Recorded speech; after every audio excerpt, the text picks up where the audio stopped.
The notification came in at 2014 in the morning, and I know the exact time because I still have the screenshot saved in a folder on my laptop labeled Evidence. It was a text from my brother. Not a call. A text. Mom and Dad need your room. Tara's moving back in with the baby. You have until the end of the month. That was it. No question mark. No sorry. No we should talk about this. Just a sentence delivered like a utility shut-off notice, like I was something administrative to be handled. I sat on the edge of my bed, the bed I'd slept in since I was 9 years old, and read it 4 times. Then I put my phone face down on the nightstand, stared at the water stain on the ceiling that had been there since 2011, and laughed. Not because it was funny, because it was so perfectly on brand for this family that I didn't even feel surprised. I felt tired. Let me back up. My name is Leigh. I'm 31 years old. I have a master's degree in data engineering from Georgia Tech, and for the past 6 years, I've worked remotely as a senior data infrastructure consultant. I won't say exactly what I earn, but I will say that when my parents assumed I was struggling financially, I never corrected them. I didn't do it to be deceptive. I did it to survive. My family has a particular relationship with money, specifically, with anyone in the family who has it. My father is a regional manager at a mid-sized logistics company. My mother does bookkeeping part-time for 2 local businesses. They are not poor. They are not rich. They are comfortable and deeply, profoundly convinced that comfort is something other people should provide for them. My sister Tara is 5 years younger than me and has always been what my parents call sensitive, which is the word they use when they mean we let her get away with everything. When Tara dropped out of community college after 2 semesters, it was because the environment wasn't right for her. When Tara's boyfriend, later her husband, later her soon-to-be ex-husband, moved into my parents' house for 8 months, it was because they needed to get on their feet. When Tara maxed out a credit card my parents had co-signed, it was because life is hard and she's figuring it out. I never said anything, not because I didn't notice, because I learned early that pointing out the imbalance didn't fix it. It just made me the problem. I had moved back home 14 months before that text arrived, not because I needed to, because my grandmother, my dad's mother, had been diagnosed with early-stage dementia, and my parents weren't managing it well. They were overwhelmed and in denial, and Grandma Cecile was wandering at night and skipping her medications. I was the one who researched care plans. I was the one who set up the medication dispenser and the door alarms and the weekly schedule.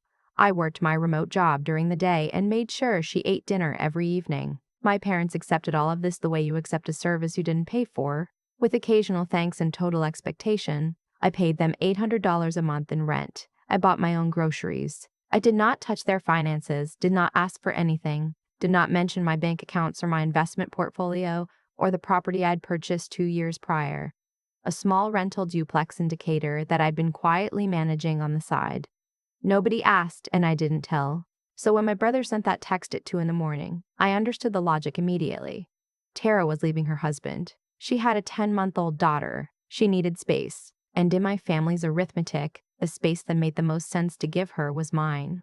Because I was the one least likely to cause a scene about it. They had done the math on me. They had calculated, correctly, that I would absorb it quietly. They were wrong this time. I didn't respond to my brother's text that night.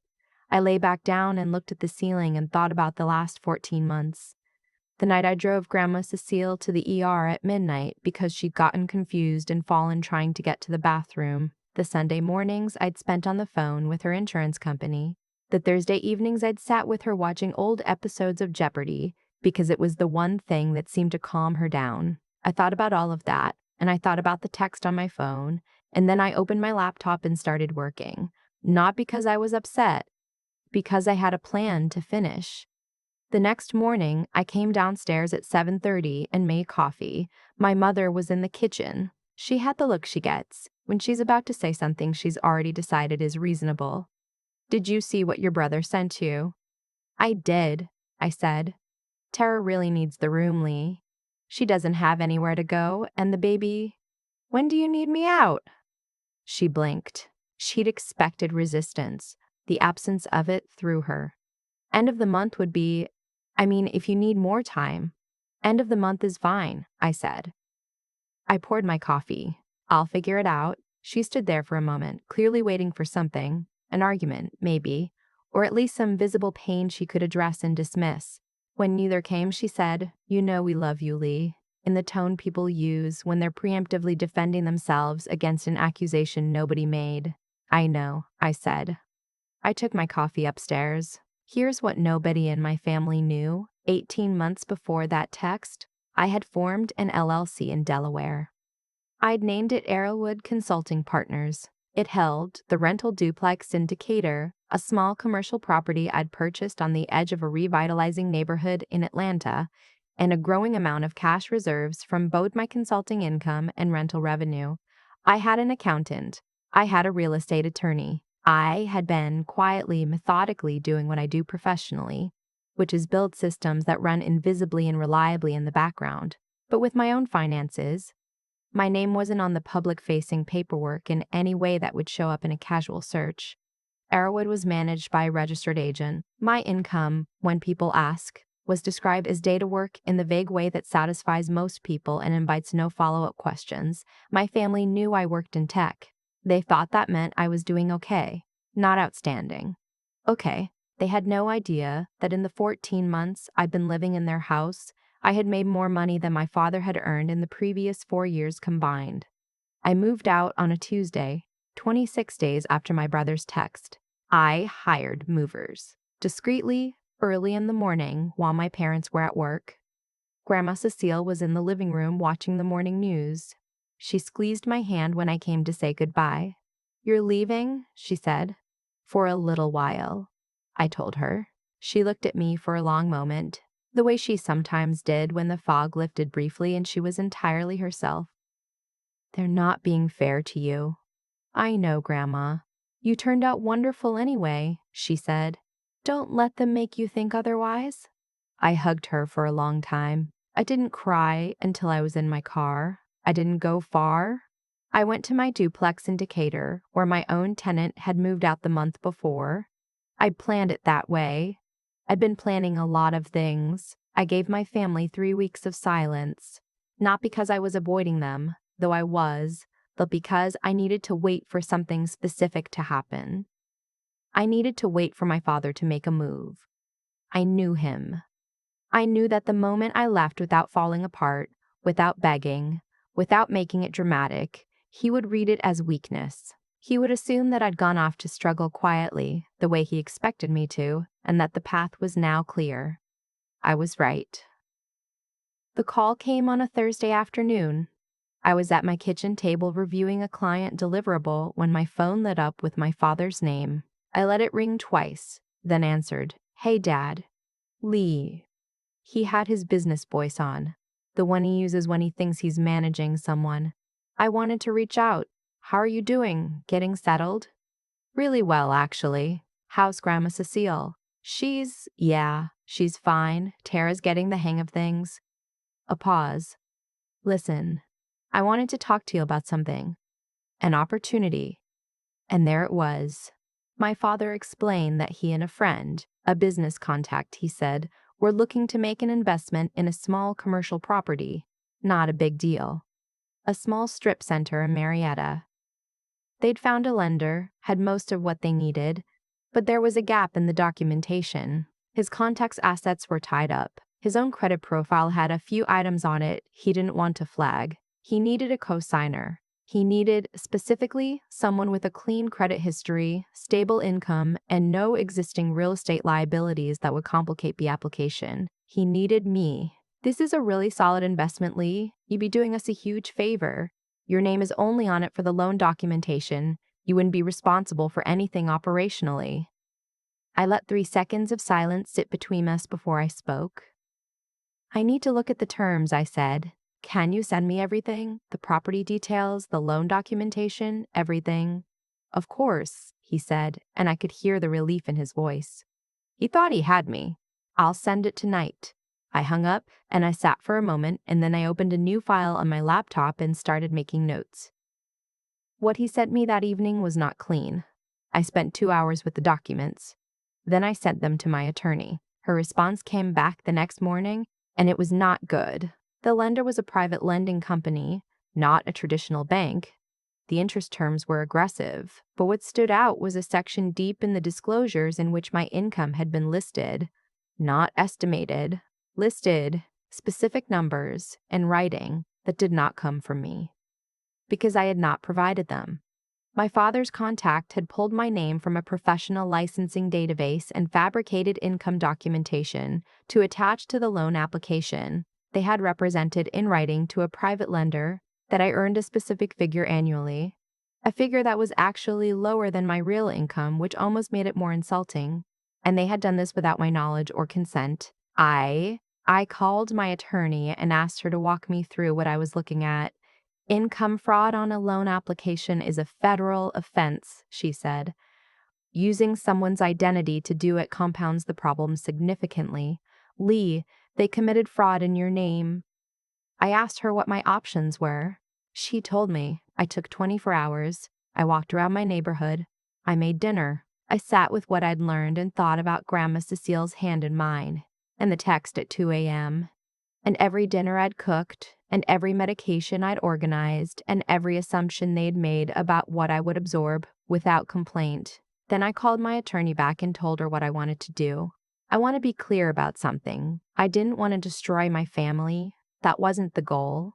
The goal was to stop being the person they assumed would always be available to absorb consequences they created. What I did was this. First, I declined to co-sign. I sent my father a short email saying I'd reviewed the documents and had concerns about the terms and wouldn't be moving forward. No mention of what I'd found.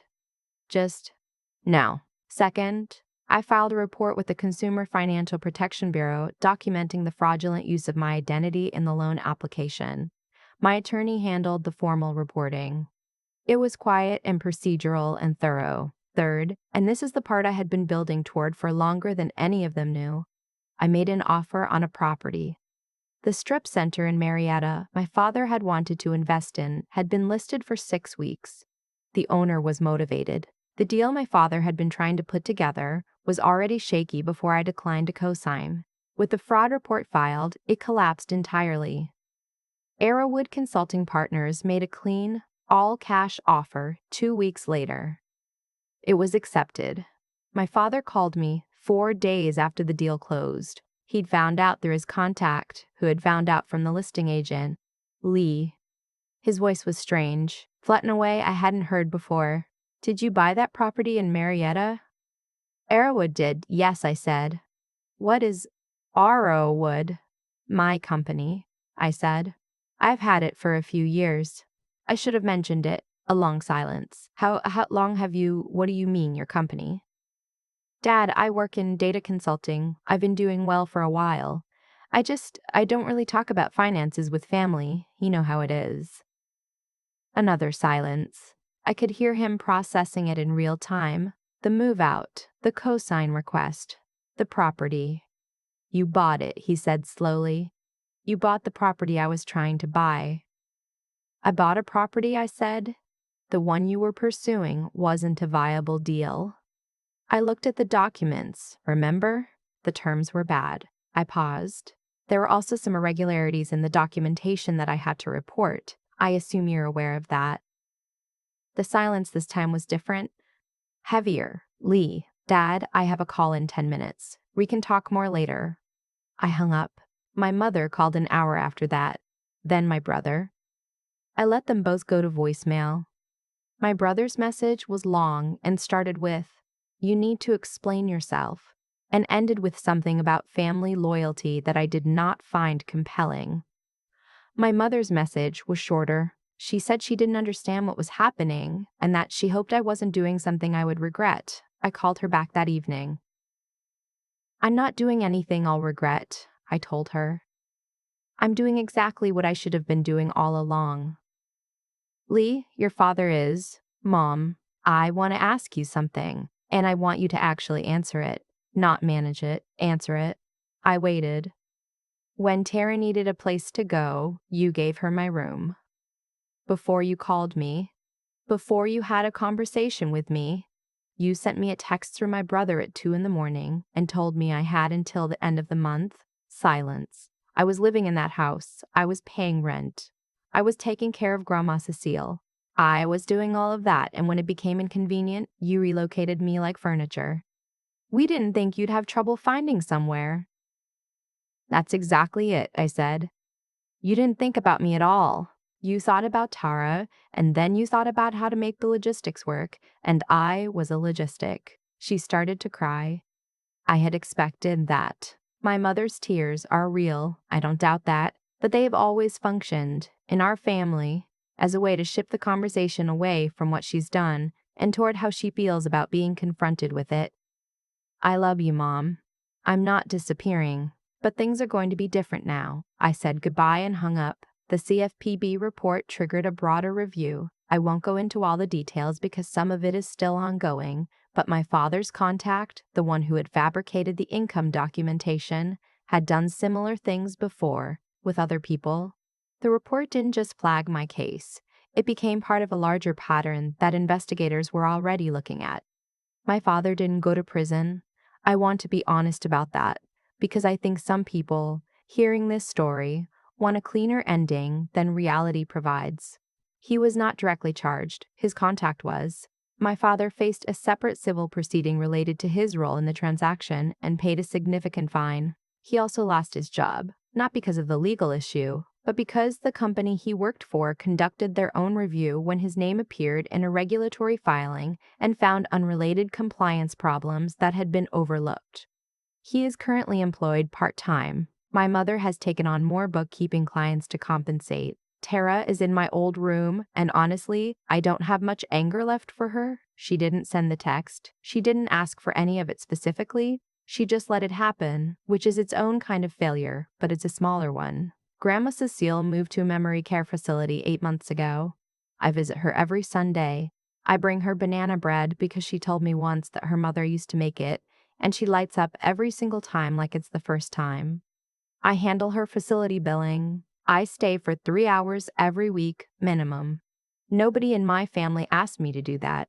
I do it because she deserves it, and because I love her, and because she's the one person in that house who ever looked at me and saw something real. The Marietta Strip Center is doing well. I brought in a property management company and we've filled all but one unit, the holdout space I've been deliberate about. I want the right tenant, not just any tenant. There's a woman who runs a small alterations and tailoring business out of her garage in Smyrna who has been looking for a first real space. We've been talking. I think we'll get there. I still live in the Decatur duplex, my half of it anyway. I have a small garden in the back that I have very little talent for, but keep trying with anyway. I have a good coffee maker and a desk that faces a window, and enough quiet in the mornings to think clearly. I don't miss the room I grew up in. I thought I might, but I don't. What I miss sometimes is the version of the family I used to believe we were. The one I kept acting as though existed, even when the evidence was pointing somewhere else. That version was a story I was telling myself to make the situation manageable. And at some point, it stopped being manageable. I talk to my mother occasionally now, carefully with limits I didn't used to have. We don't discuss money. We don't discuss my father's situation. We talk about Grandma Cecile, and sometimes she tells me about what Tara's daughter is doing, and sometimes I even find that I'm glad to hear it. My father has not called me since that conversation. I don't know if he's angry or ashamed or both. I've stopped trying to diagnose it. What I know is this: for most of my life, I made myself small in that family. I hid what I'd built because I knew what would happen if I didn't. And in a way, the text at 2 a.m. was the thing that finally made me stop. Not because it was the worst thing they ever did to me, but because it was so ordinary, so automatic, so completely without hesitation. They moved me like furniture without a second thought because they had done it so many times before. The difference this time was that I finally let them see where the furniture had gone.